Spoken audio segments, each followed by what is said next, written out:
Assalamu alaikum. Welcome to Millennium TV News. This is Isha Jahan with the top stories. Deadly derailment hits train services in US Northeast. Maldives police arrest reporters at press freedom rally. Yemeni PM sacked in major shakeup of senior officials. Tensions high as nations brave for migrant deal. Viewers, now the detail. At least 2 dead and dozens wounded when train hit in a backbone on the track, fire officials say. 2 people have died after a train with 341 passengers on board derailed near Philadelphia, forcing officials to close down the service along the busy stretch. Dozens of people were wounded in the accident that took place in the town of Chester on Sunday shortly before 8 a.m. News agencies reported the accident occurred after a vehicle was struck on the tracks, said Travis Thomas, fire commissioner for Chester, Pennsylvania, at a press briefing. There were 2 later that 35 people received hospital treatment for non-life-threatening injuries. He declined to prove additional details about the victims. It's just overwhelming to know that lives were lost as a result. Service on Amtrak's Northeast Corridor is currently suspended between Philadelphia and Wilmington. We'll be working to restore service as soon as possible.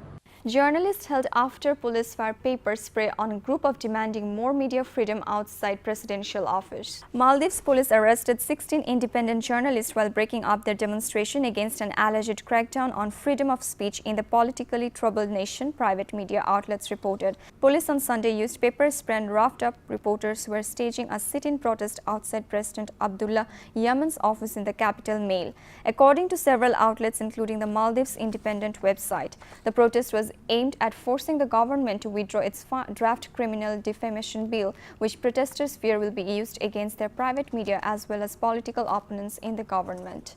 President Mansour Hadi sacks current Prime Minister and names new Vice President and Prime Minister, reports say. Yemeni President Abd Rabbu Mansour Hadi appointed a new Vice President and Prime Minister, sacking current Prime Minister Khaled Baha, sources tells AFP news agency. In a major shakeup of senior officials, Hadi named on Sunday as the new Vice President General Ali Mohsen Al-Ahmar, a politically powerful army general who split violently with former Yemeni President Ali Abdullah Saleh in 2011 during the Arab Spring protests that eventually ousted Saleh. The new Prime Minister, Ahmed Obeid bin Dagar, was a former official in Saleh's General People's Congress Party before joining Hadi's camp. There was no immediate explanation behind Baha's dismissal, which comes just a week ahead of a UN-brokered ceasefire planned between Yemen's warring parties, which is expected to pave the way for talks in Kuwait on April 18th. Scuffles break out between pro-migrant protesters and police on the Austria-Italy border as Greece gets to begin returning migrants to Turkey, order a new EU deal. A tense scene on Austria's border with Italy. Hundreds of pro-migration demonstrators scuffled with Austrian police in Brenner, angry over strict border controls that go into effect imminently to stop migrants leaving Italy. The demonstrators are calling for more open borders and painted refugees welcome to the EU across the road. With winter on its way out, thousands more migrants fleeing poverty and war are expected to try to reach northern Europe in the coming months. But starting Monday, migrants who crossed illegally into Greece after March 19th will be sent to Turkey once their asylum applications are processed. It's part of a deal between Turkey and the European Union to stem the uncontrollable influx. But less than 24 hours before the deal goes into effect, uncertainty prevails about just how the plan can actually be carried out. Gaza fishermen get more room to cast their nets. Syrian government forces retake town near Palmyra. Brussels airport chief renewed flights, a sign of hope. Azerbaijan announces ceasefire in breakaway region. Japan submarine visits the Philippines. Opening ceremony, Millennium TV main branch office in Bronx. Viewers, let's move to the next news. Israel expands the fishing zone along parts of the Gaza Strip from its nautical miles to 9, allowing Palestinian boats into deeper waters with more abundant fish. Fishermen in Gaza can cast their nets a little farther. On Sunday, Israel extended the fishing zone along Gaza's central and southern shores from 6 nautical miles to 9. The change will allow the boats to go into deeper water where there are more fish, and this fisherman is celebrating. This is the best news we have heard. We have children to feed. Thanks be to God. We hope they expand it more. Israel maintains a naval blockade of Gaza and says that the zone in areas near the Israeli border will not be expanded because of security concern. But the head of Gaza Fishermen's Union says even 9 miles is not enough. There are 4,000 fishermen and around 1,000 boats in the Gaza Strip that will be fishing in this area. Syrian government forces drive Islamic State militants out of the town of Al-Qaryatayn, which Syrian media calls a strategic victory that calls for important oil and gas routes and disrupts Islamic State supply routes within the country. Just 1 week after Syrian government forces recaptured the ancient city of Palmyra, troops backed by Russian air power seized control of the nearby town Al-Qaryatayn. The town west of Palmyra fell to Islamic State last August, and forces loyal to Syrian President Bashar al-Assad has been encircling it for several days. Syrian media calls the recapture of Al-Qaryatayn a strategic victory, saying it secures crucial oil and gas routes between the Damascus area and oil fields in eastern Syria. Assad has been trying to retake pockets of territory where the jihadist group has gained control and to reduce Islamic State's footprint in heavily populated western Syria.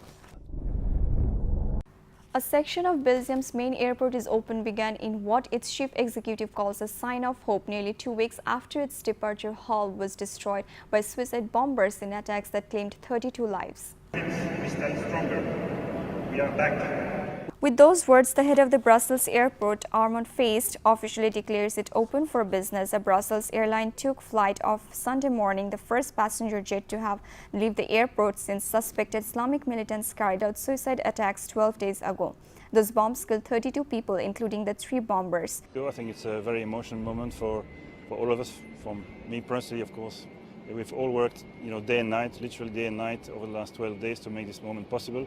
So I think it's very important. Workers were all smiles Sunday morning when they greeted passengers checking in for the flight. Not many people took advantage of the renewed schedule, however. It's complicated for me personally because I was in Brussels at the moment of the attacks. It was the first of 3 planes scheduled to leave on Sunday, but more flights are expected on Monday. Brussels Airport has warned passengers to arrive 3 hours early due to increased security. Passengers will also need to come by car, since normal train and bus services are not running yet.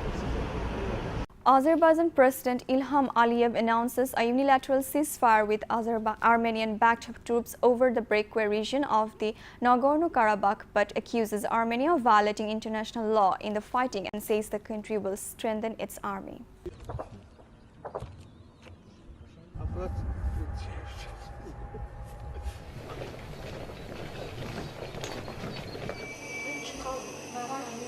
Biz öz prinsipiyel mövqeyimizdən dönməyəcəyik. Azerbaijan says it will stop fighting Armenian-backed troops over the breakaway Nagorno-Karabakh region. 2 days of renewed clashes in the region have killed dozens and drawn international calls for an immediate ceasefire. Azerbaijani President Ilham Aliyev says Armenia has violated all the norms of international law. We won't abandon our principal position, but at the same time, we are observing the ceasefire, and after that we will try to solve the conflict peacefully. At the same time, we will strengthen our army. Nagorno-Karabakh lies inside Azerbaijan but is controlled by ethnic Americans. Mən bunu dəfələrlə demişəm, bir də demək istəyirəm. Bütün beynəlxalq normalar Ermənistan pozubdur.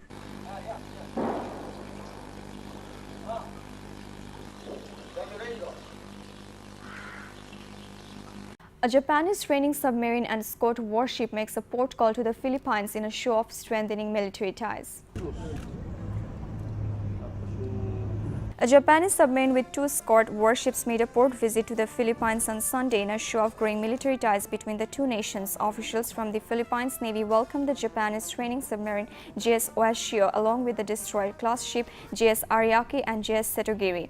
It was the first visit of a Japanese submarine to the Philippines in 15 years. The port visit comes amid growing tensions in the South China Sea, a measured thoroughfare for a global trade worth up to $5 trillion a year. China, who claims more than 90% of the sea, has been expanding its influence in the region by building bases on reclaimed islands. It also has separate claims in the East China Sea. Japan has already offered to supply the Philippines with aircraft that will help bolster patrols over the disputed sea.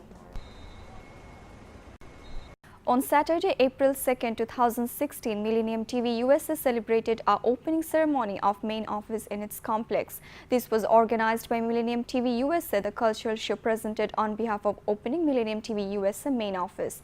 The opening ceremony was organized by its branch office, Brooklyn and Jackson, Ohio of Millennium TV USA Incorporation. Queens, Bronx, Jackson Heights, from everywhere, from Long Island too. We appreciate all of your support. We try to expand Millennium TV every borough. Millennium TV, we start from Jackson Heights, 2012, August 2012. Step by step, we've been Brooklyn. Today, all of your prayer, we are here. Inshallah, if you guys support us, we're gonna be everywhere in Bronx. We support our community, our business, older brother, and everyone. We need all of your support and help. Without your support and without your help, we are not going to be expand anything. Millennium TV is bridge communities around the world. Everywhere, every culture, every community in our Millennium TV. 65% is English version and 35 is ethnic. Ethnic, Bangladeshi, some is Arabic, some is African, and some is Indian. So we need all of you support, and US government also support us. We are license holder from US government. Also our homeland country called Bangladesh license holder. And our communities, we need everyone to see our television and advise us, support us, what we are doing, what we are showing. And this is like a 40% is news.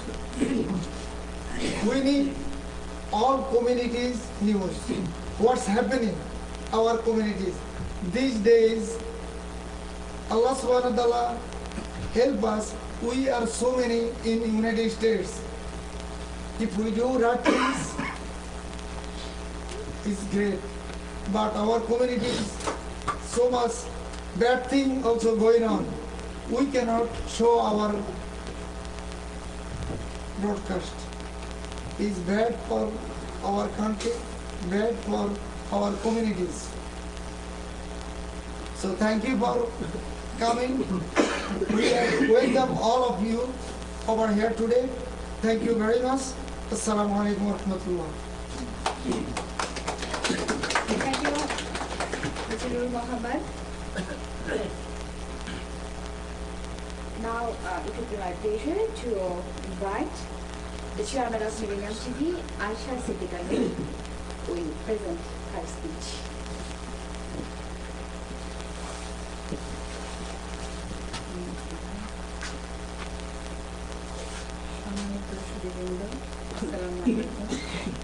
সবাইকে জানাই বসন্তের শুভেচ্ছা। Millennium TV USA তার সকল পথ পরিক্রমায় Jackson Heights USA ব্রুকলিনে পর এবার এসেছে নিউ ইয়র্কের সবচেয়ে বড় বাংলা টাউন ব্রঞ্জে। আজ ব্রঞ্জে মিলেনিয়াম টিভি নিজস্ব ভবন উদ্বোধনী এই অনুষ্ঠানে আপনাদের উপস্থিতি মিলেনিয়াম টিভির জন্য সবচেয়ে বড় আশীর্বাদ। মিলেনিয়াম টিভি ইউএসএর প্রতিটি অভিযাত্রায় আপনাদের সহযোগিতা এবং অংশগ্রহণ মিলেনিয়াম টিভি আরও গতিশীল করবে। আসুন আমরা একযোগে কাজ করি। ব্রঞ্জবাসীর সাফল্যের গল্প ছড়িয়ে দিন বিশ্বের সকল প্রান্তে। মিলেনিয়াম টিভি আপনাদের টিভি। আপনাদের সর্বাঙ্গীন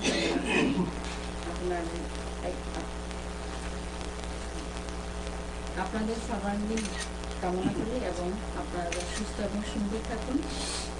And my heartfelt thanks to Louis for his kind visit to Millennium TV. Thank you all.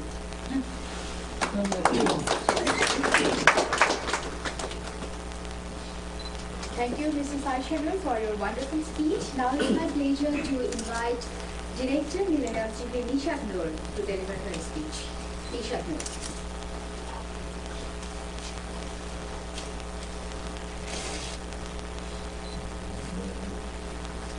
Hello and welcome to the grand opening of Millennium TV in the Bronx. My parents have been working for about, really hard, about 3 years now. And as a child, you see your parents struggle, and I'm very proud of how far they have reached. And we have launched 2 more other sites for our company. They're in Jackson Heights, Queens, and in Brooklyn. And I'm not part-time, I'm a full-time student, so I don't really get to help out much.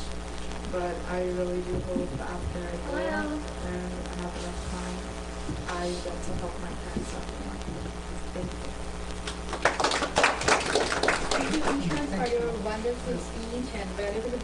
The media was itself Millennium TV US, and the main host of the program was Ms. Thema. Media and video editor was A.M.A. Hakim operated the program. Director Millennium TV USA Ms. Nishat Noor, consultant Muhammad Mahab and Moinul Alam attended. Representative came from every state and province, USA and Canada. Our African representative from Senegalese Mr. Falou Gaye was present at the ceremony. News editor Mr. Shakhawat Hossein Salim assisted the program. Chief guest of the program was Louis R. Sepulveda, Assembly Member, Bronx District 87. The program started as per schedule with the recitation from Holy Opening, and right after that opening speech delivered by the Millennium TV USA Chair, Ms. Aisha Siddiqa. The audience presented their views regarding the opening ceremony. Present at the ceremony was President and Managing Director of Millennium TV USA, Mr. Noor M. Tofadar, Naima Khan, freedom fighter M. Mukid, senior journalist M. Haikul, many businessmen, freedom fighters and community leaders came to the opening ceremony. Many guests attended. They enjoyed the program. Managing Director of Millennium TV USA, Mr. Noor M. Tofadar, delivered his speech closing the program and introduced his Millennium TV team members, including consultant of Millennium TV USA Brooklyn and Jackson Heights Bureau Chief Muhammad Mahab and Moinul Alam to the audience one by one, other members, as well as promises to work together. By the end of the event, dinner was. Bangladesh's model in responding to those suffering autism and their families is a unique, multifaceted and multi-sectoral one, says Saima Wazid Hussain. Bangladesh can take pride in the kind of national awareness and planning as well as international advocacy that it has invested in tackling this problem for the last 7 years. It has become evident that mass awareness backed by political will and can make a difference in the lives of those with autism and other challenges. She said in her keynote speech at a panel discussion at the UN in New York on Friday. Hussain is a member of World Health Organization's expert advisory panel on mental health. The event, co-hosted by the missions of Bangladesh and Qatar and Autism Speaks and co-sponsored by the missions of India, South Korea and the US, was organized to mark this year's World Autism Awareness Day at the Phil on Saturday. However, Hussein said Bangladesh still had significant challenges despite its innovative approach and international leadership in the area of tackling autism. She said Bangladesh was also working with the WHO to provide a template for a global strategy to address the neurodevelopment disorder in the context of the Sustainable Development Goals. Prime Minister Sheikh Hasina has urged all to give more scope to those with autism so that their intellectual faculties can flourish and they can contribute more to the society. They have hidden talent. They should be given the scope to flourish to make some contribution to society, she observed at a program to mark the World Autism Awareness Day on Saturday. Citing the examples of some famous autistic personalities like Albert Einstein, Charles Darwin and Isaac Newton, Hasina said that children with autism should not be neglected. No one should be ignored as the country moves forward, she added. First boats carrying people to be returned to Turkey from Greece under EU deal leave shores of Lesbos.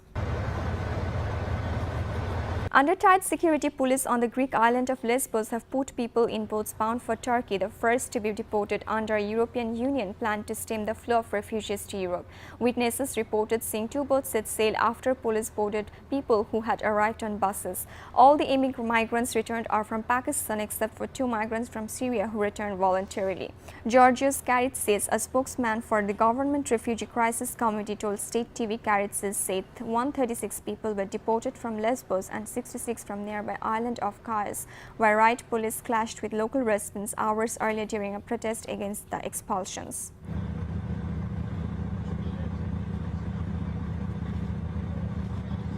Casualties on the rise in Afghan conflict, but EU plans to deport 80,000 refugees back to the war-torn country. After making the hazardous journey with her family from Afghanistan to Germany, 17-year-old Nilüfer fears being sent back. Her concerns are not diverse from the reality of her circumstances. On Thursday, the European Union drafted a plan to send 80,000 Afghan refugees back to their war-torn country. While the Afghan government formally opposes the plan, President Ashraf Ghani called on Afghans to remain in the country rather than seek refuge abroad. Yet, as the refugee crisis erupted in 2015, more than 150,000 Afghans arrived in Germany, fleeing the ongoing bloodletting in their homeland. Last year, more than 11,000 civilians were killed or wounded in Afghanistan, marking the highest number of civilian casualties since the US invaded the country in 2011. Demands for Syria's President Bashar al-Assad to step down restrict perspective for political settlement in this country. Russia's RIA news agency on Monday quoted Russian Deputy Foreign Minister Sergei Ryabkov as saying, Moscow proposes to put off discussions about Assad's fate, Ryabkov said, adding the issue should be decided later by the sides involved in the Syrian conflict.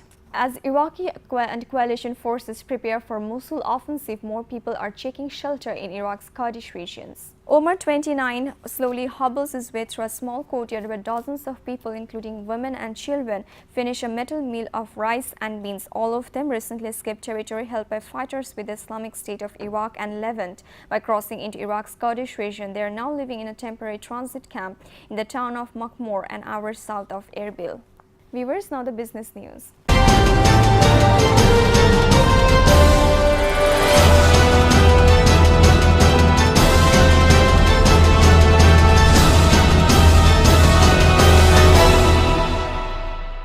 Tax authorities in Australia and New Zealand are probing local clients of a Panama-based law firm in the center of a massive data leak for possible tax evasion. The leak involves more than 11.5 million documents from the files of law firm Mossack Fonseca, based in the tax haven of Panama, revealing details of hundreds of thousands of clients in multiple jurisdictions. The court documents are at the center of an investigation published on Sunday by the International Consortium of Investigative Journalists, the German newspaper Süddeutsche Zeitung, and more than 100 other news organizations around the globe.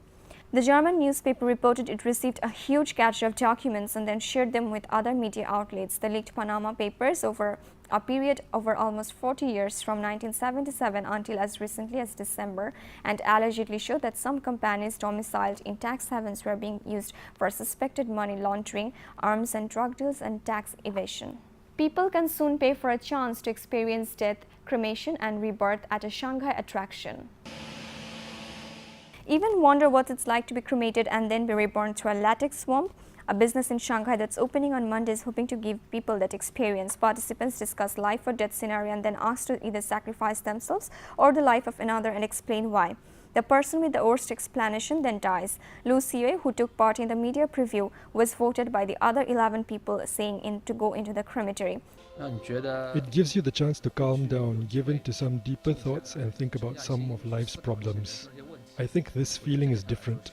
When you walk through that door, you will experience changes in your mentality and it will be different from what it was before you entered.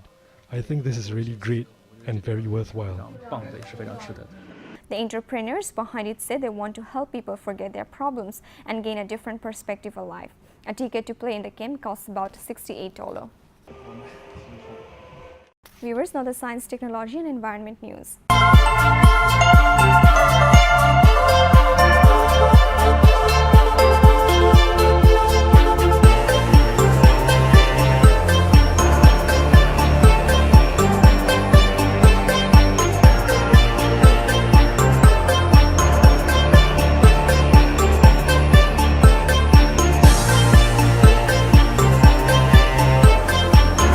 Tesla Motors Incorporation said orders for its new Model 3 electric sedan topped 253,000 in the first 36 hours, a first start for the company's first mass-market vehicle, which may not begin to reach customers for another 18 months or more. Tesla chief executive Elon Musk tweeted on Friday that the Model 3, which is slated to go into production in late 2017, will sell at an average price of $42,000, including the price of options and additional features, which would give the initial flurry of orders an estimated retail value of $10.6 billion.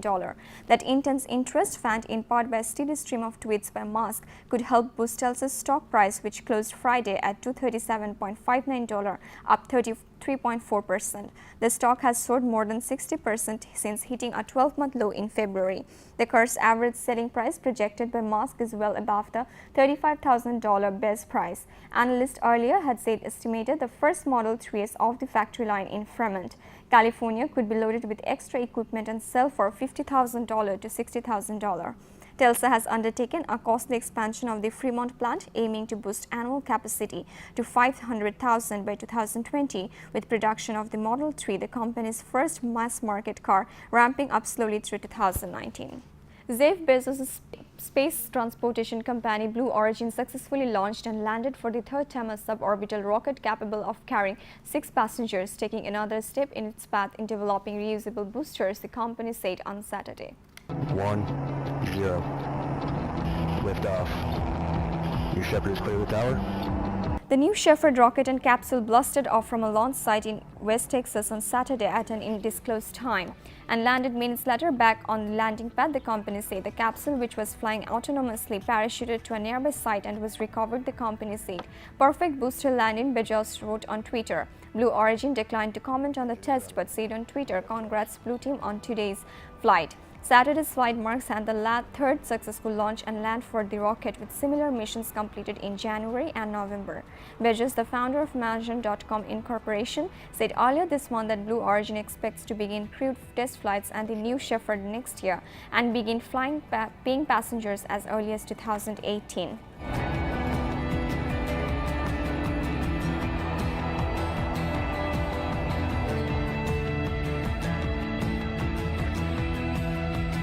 As forest fires raged like never before across Indonesia last year, President Joko Widodo announced he was setting up a special agency to tackle the annual scourge that shrouds part of Southeast Asia in choking haze. But with the season's fires already blazing, the Peatlands Restoration Agency has barely got off the ground and has a huge task ahead of it.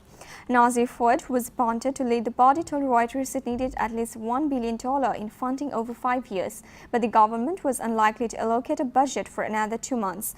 Fouad, an environmental expert who was formerly a World Wildlife Fund's conservation director in Indonesia, so far has had a handful of staff and concedes the agency won't have the clout to force plantation companies to toe the line in helping restore dried out peatland. The fires are often started by palm oil plantation and paper farms, all by smallholders who use slash and burn practices to clear land cheaply.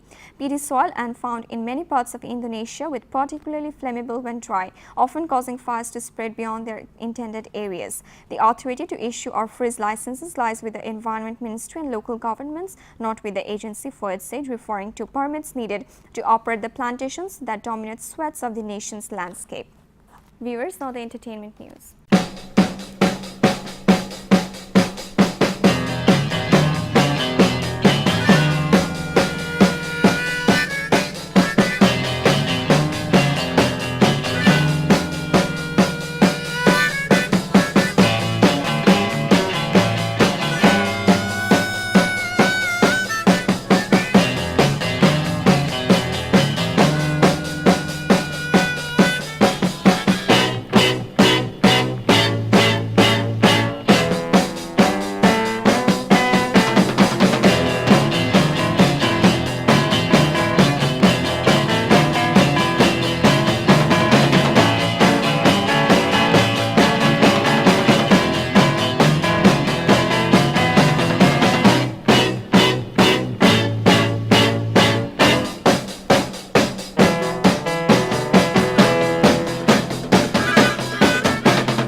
Veteran film, television and stage actress Judi Dench picked up her 8th Olivier Award on Sunday, a record of tally of Britain's biggest night for theatre.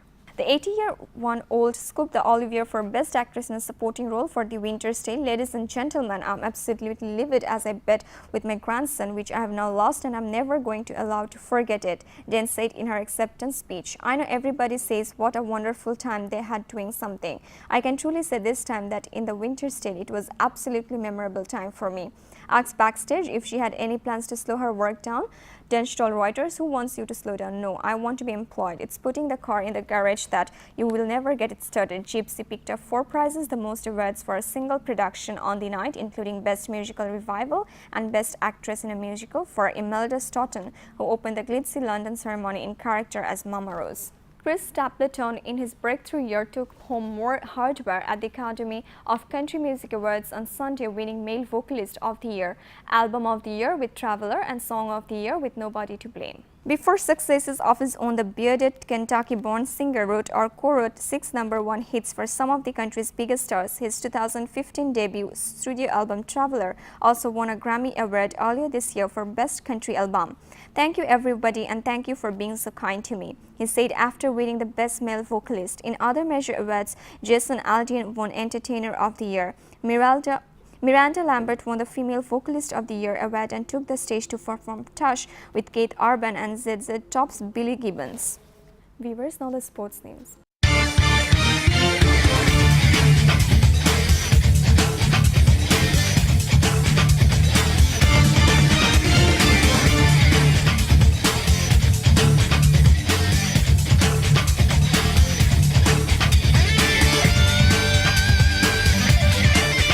Athletes in New Zealand have become more vigilant about the medication and supplements that take in the wake of Russian tennis player Maria Sharapova's positive test, Drug-Free Sports New Zealand said on Monday. The 5-time Grand Slam champion announced in March she had tested positive for a banned substance meldonium at the Australian Open in January. Sharapova said she had been unaware that it had been banned by the World Anti-Doping Agency from January 1. Since then, more than 100 athletes across the variety of sports have been found to have used it. It is said that a famous athlete has been caught out in this way, but the good outcome for us is that it has helped us that get our message across the athletes that they need to check all medications and supplements carefully. Drugs-Free Sports New Zealand Chief Executive Graeme Steele said on Monday. Carlos Brathwaite's quick-fire 34 of 10 balls helps West Indies register a remarkable 4-wicket victory over England. West Indies' Carlos Brathwaite smashed a remarkable 4 successive sixes in the last over as they beat England by 4 wickets to win their second World T20 title on Sunday. Brathwaite's heroics alongside Marlon Samuels, who remained unbeaten on 85, saw West Indies, the 2012 champions, won with 2 balls to spare, sparkling jubilant scenes at Eden Park in Indian city of Kolkata. Put into bat, 2010 champions England rode Joe Root's 54 to post 155 for 9 wickets in their 20 overs as Dwayne Bravo and Brathwaite picked up 3 wickets apiece for West Indies. Chasing 156 to win, 27-year-old Brathwaite made an undefeated 34 of 10 balls. "I can't really express how much of a top knock that was. We couldn't turn back. It was a question of when, not if," said Brathwaite. Viewers, let's have a look at Millennium TV News Recap. Deadly derailment hits train services in U.S. Northeast. Maldives police arrest reporters at press freedom rally. Yemeni PM sacked in major shakeup of senior officials. Tensions high as nations pray for migrant deal. You are up to date with the top stories so far here on Millennium TV, and don't forget to log into www.millenniumtv.net. Thank you and stay with Millennium TV. Allah Hafiz.